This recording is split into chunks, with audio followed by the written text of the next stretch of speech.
আমার প্রিয় ভাইয়েরা, রমজান মাসের রোজার কেমন গুরুত্ব শুনুন কোরআন মাজিদ থেকে।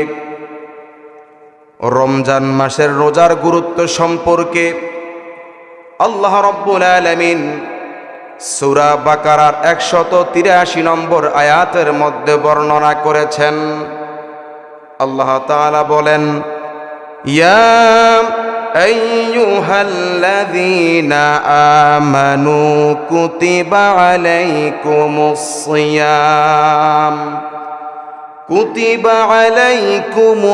সিয়াম কামা কুতিবা আলাল্লাযীনা মিন ক্বাবলিকুম লাআল্লাকুম তাত্তাকুন।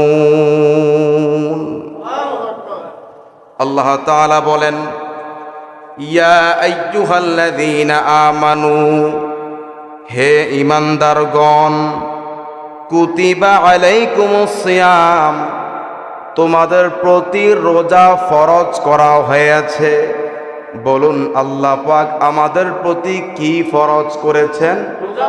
রোজা ফরজ করেছেন।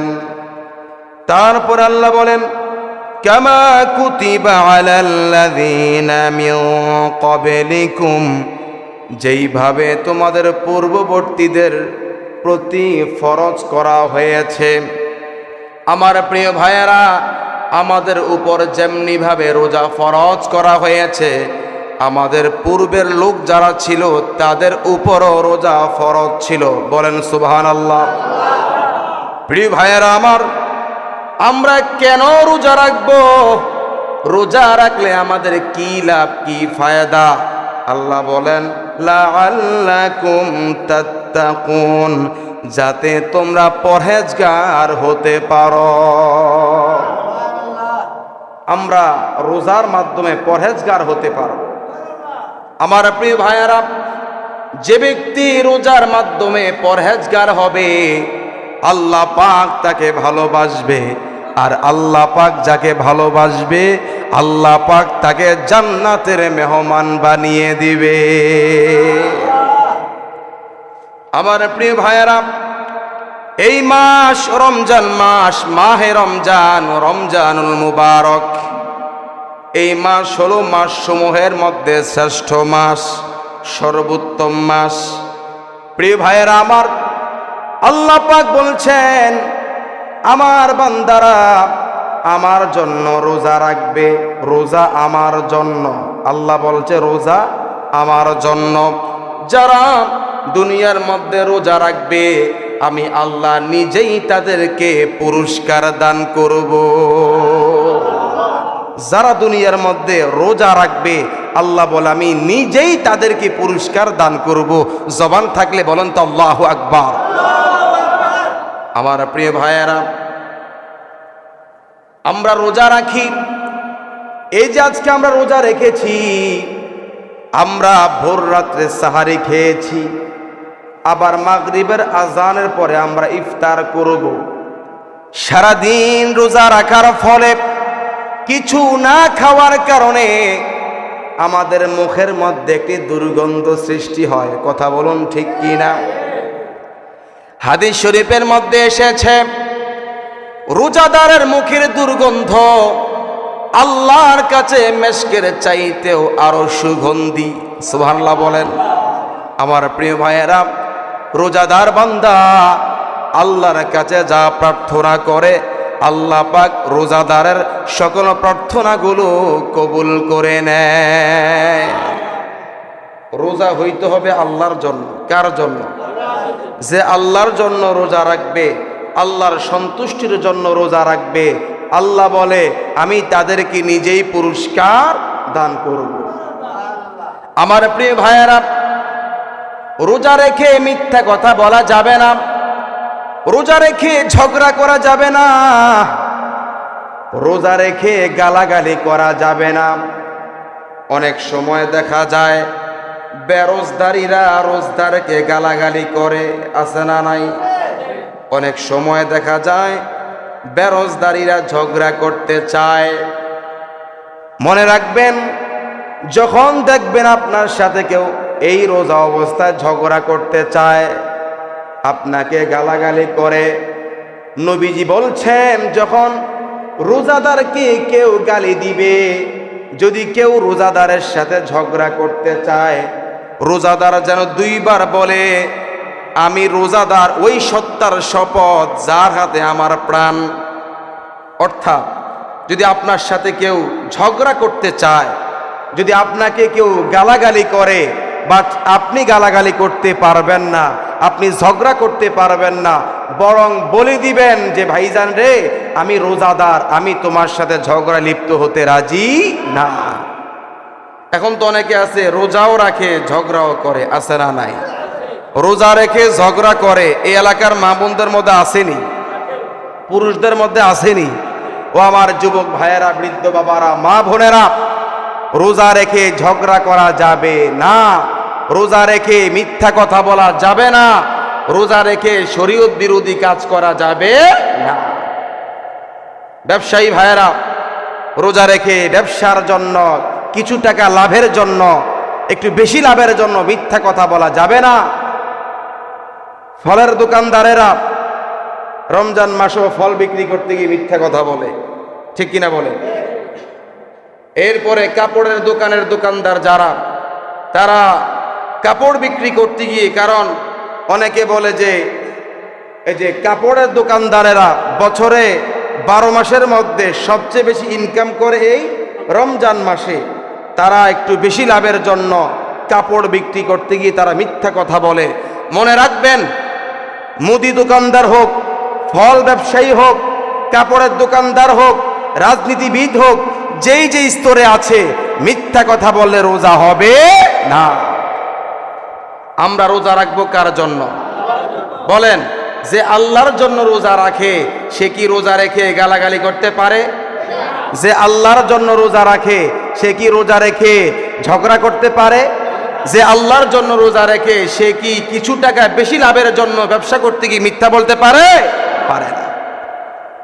আমার প্রিয় ভাইয়েরা, আমরা রমজান মাস পেয়ে খুশি, কথা বলুন ঠিক কিনা? আমরা যতটা খুশি তার চাইতে আরো বেশি খুশি কবরবাসীরা। কারণ বছরে 12 মাসের মধ্যে গত 11 মাস যারা জাহান্নামে ছিল, আল্লাহ পাক তাদেরকে রমজানের বরকতে জান্নাতের মেহমান বানিয়ে দিছে। আল্লাহর নবী সাহাবী, প্রসিদ্ধ সাহাবী আবু হুরায়রা রাদিয়াল্লাহু আনহু থেকে হাদিস বর্ণিত, রাসূল করিম সাল্লাল্লাহু আলাইহি ওয়াসাল্লাম ইরশাদ করেছেন, যখন রমজান মাস আসে তখন আসমানের দরজা সমূহ খুলে দেওয়া হয়। সুবহানাল্লাহ বলেন। যখন রমজান মাস আসে তখন শয়তানদেরকে শিকল দিয়ে বন্দী করা হয়। নবীজি বলছেন, যখন রমজান মাস আসে তখন জাহান্নামের দরজা বন্ধ করে দেওয়া হয় এবং জান্নাতের দরজা উন্মুক্ত করে দেওয়া হয়। এই রমজান মাসের আগে যারা জাহান্নামে ছিল, এই মাসটা আসার আগে যারা জাহান্নামে ছিল, আল্লাহ পাক রমজানের বরকতে, রমজানের রহমতে, রমজানের উসিলায় ওই সকল জাহান্নামীদেরকে রমজান মাসে জান্নাত দান করেছে। এজন্য এখানে যারা আছেন মা হারা, বাবা হারা, বেশি বেশি দোয়া করবেন এই রমজান মাসে, যে আল্লাহ, আমি তো জানি না আমার মা বাবা গত 11 মাস কি জান্নাতে ছিল না জাহান্নামে ছিল, তবে নবীর হাদিস অনুযায়ী আমরা জানি এই মাসে সবাই জান্নাতি।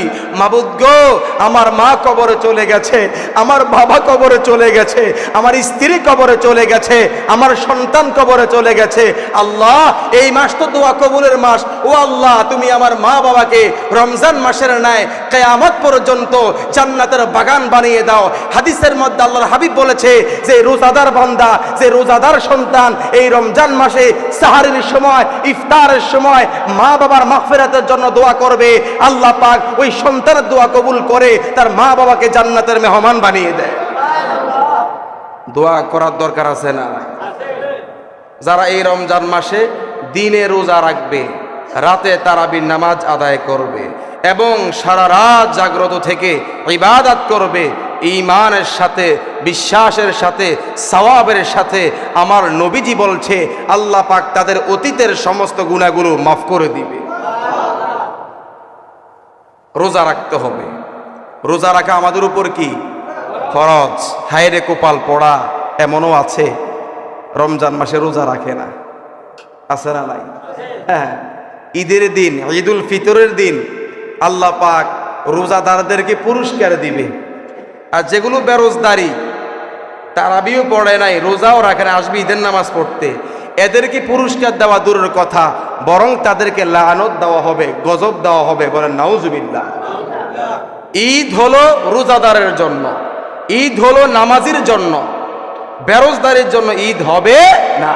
দেখবেন আমাদের দেশের মধ্যে কিছু কিছু বেরোজদারিরা 30টার মধ্যে 10টা রাখছে, 12টা রাখছে, অনেকে আছে মোটেও রাখে না। এরাই কিন্তু ঈদের দিন সবচেয়ে দামি পোশাকটা গায়ে দিয়ে আসে। কথা বলুন ঠিক কিনা? মনে রাখবেন, বেরোজদারি, বেনামাজি সে যদি একেবারেই সবচেয়ে দামি পোশাকটা গায়ে দিয়ে ঈদের দিন ঈদের মাঠে আসে, কোনো লাভ হবে না, কোনো সওয়াব পাবে না, বরং আল্লাহ তাকে লানত দিবে, অভিশাপ দিবে। আর রোজাদার বান্দা, নামাজি বান্দা যদি একেবারে ছেঁড়া পোশাকটা গায়ে দিয়ে আসে, আল্লাহ তাকে পুরস্কার দান করবে। রোজা রাখার দরকার আছে না? যে ব্যক্তি রমজান মাসে দিনের বেলায় রোজা রাখবে এবং রাতের বেলায় তারাবি নামাজ আদায় করবে, আল্লাহ পাক তার অতীতের সমস্ত গুনাহগুলো ক্ষমা করে দিবে। এই সুসংবাদটা শুনে নারাজ কারা? তারা হাত তোলেন। ওনারা নাকি নারাজ। খুশি কারা? তারা হাত তোলেন। এবার বলুন তো আল্লাহু আকবার। আমরা রমজান মাসে গুনাহ মাফ করাইতে চাই কি চাই না? রমজান মাসে গুনাহ মাফ করাইতে চাইলে রোজাও লাগবে, 5 ওয়াক্ত নামাজও লাগবে, তারাবিও লাগবে, কোরআন তেলাওয়াতও লাগবে। করতে রাজি আছি না নাই? আল্লাহ পাক কবুল করুক। হাত নামান। আমার প্রিয় ভাইয়েরা, শেষ করে দিচ্ছি,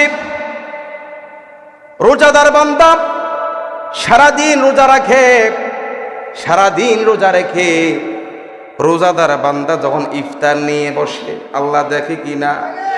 আল্লাহ সব জানে কিনা? আল্লাহ সব বুঝে। বান্দার পেটে ক্ষুধা, পানি তৃষ্ণা, আল্লাহ সব জানে, আল্লাহ সব বুঝে। তারপরেও আল্লাহ রাব্বুল আলামিন ফেরেশতাদেরকে বলে, ইয়া মালাইকা, হে আমার ফেরেশতারা, আমার এই বান্দা বান্দিরা সারাদিন না খেয়ে আছে, তাদের পেটের মধ্যে ক্ষুধা, প্রচন্ড পানি তৃষ্ণা, তারা খাবার নিয়ে বসে আছে, তারা কেন খায় না? ফেরেশতারা বলতে থাকে, ইয়া রাব্বাল আলামিন, হে বিশ্ব সময়ের প্রতিপালক, আপনার বান্দাদের পেটের মধ্যে ক্ষুধা, পানি তৃষ্ণা, তারা ইফতার নিয়ে বসে আছে, তারা খায় না। তার কারণ হলো তারা আপনাকে ভয় করে, আপনাকে মোহাব্বত করে। আপনি যখন অনুমতি দিবেন তখন মাত্র তারা খাবে, আপনি অনুমতি না দেওয়া পর্যন্ত তারা খাবে না। সুবহানাল্লাহ। তখন আল্লাহ পাক বলতে থাকে, ও আমার ফেরেশতারা, তোমরা না বলেছিলা আমার বান্দারা নামাজ পড়বে না, আমার বান্দা বান্দি রোজা রাখবে না, কোরআন তেলাওয়াত করবে না। এখন তোমরা দেখো, আমার বান্দা বান্দি আমার সন্তুষ্টির জন্য রোজা রেখেছে, আমার সন্তুষ্টির জন্য তারাবি নামাজ আদায় করে, আমার রাজি খুশির জন্য তারা 5 ওয়াক্ত নামাজ আদায় করে। এবং আল্লাহ পাক বলতে থাকে, ফেরেশতারা, আমি তোমাদের কাছে জানতে চাই তারা কি কোনোদিন আমাকে দেখেছে কিনা? ফেরেশতারা বলে, না না, আপনাকে দেখে না। আল্লাহ পাক বলতে থাকে, ও আমার ফেরেশতারা, আমার রোজাদার বান্দা বান্দি আমাকে না দেখে তারা এত মোহাব্বত করে, এত ভালোবাসে, আমি আল্লাহ পাক তাদের প্রতি খুশি হয়ে গেলাম এবং তোমাদেরকে সাক্ষী রেখে বলে দিলাম, আমি আল্লাহ পাক এই মুহূর্তে ইফতারের সময় তাদের সমস্ত গুনাহগুলো ক্ষমা করে দিলাম। এজন্য ইফতারের সময় তাওবা করবেন। ইফতারের সময় কি করবেন? তাওবা করবেন। কারণ তখন আল্লাহ পাক বান্দার প্রতি রহমতের নজর দেয়, ক্ষমার নজর দেয়, ভালোবাসার নজর দেয়, মোহাব্বতের নজর দেয়। ইফতারের সময় যে বান্দা আল্লাহর কাছে তাওবা করবে, আল্লাহ তো রহমান, অবশ্যই আল্লাহ পাক তাকে ক্ষমা করে দিবে। আল্লাহ পাক বুঝার তৌফিক দান করুন। নবীজি বলছে, সুস্থ থাকতে চাইলে তোমরা রোজা রাখো। আচ্ছা, আপনারা বলেন, রমজান মাসে সুস্থতা বেশি লাগে না রমজানের বাহিরে সুস্থতা বেশি লাগে? গ্যাস্ট্রিকের সমস্যা রমজানে কমে, বিভিন্ন সমস্যা কমে। আর নবীজি বলছে তোমরা কম খাও। আমরা তো বাকি 11 মাস ইচ্ছা মতো খাই, রমজান মাসে কিছুটা আমাদের কম খাওয়া হয়। রমজান মাসে শরীরের দিক থেকে দুর্বল হতে পারি, ইমানের দিক থেকে আমাদের শক্তি বেড়েছে, ঠিক কিনা বলে?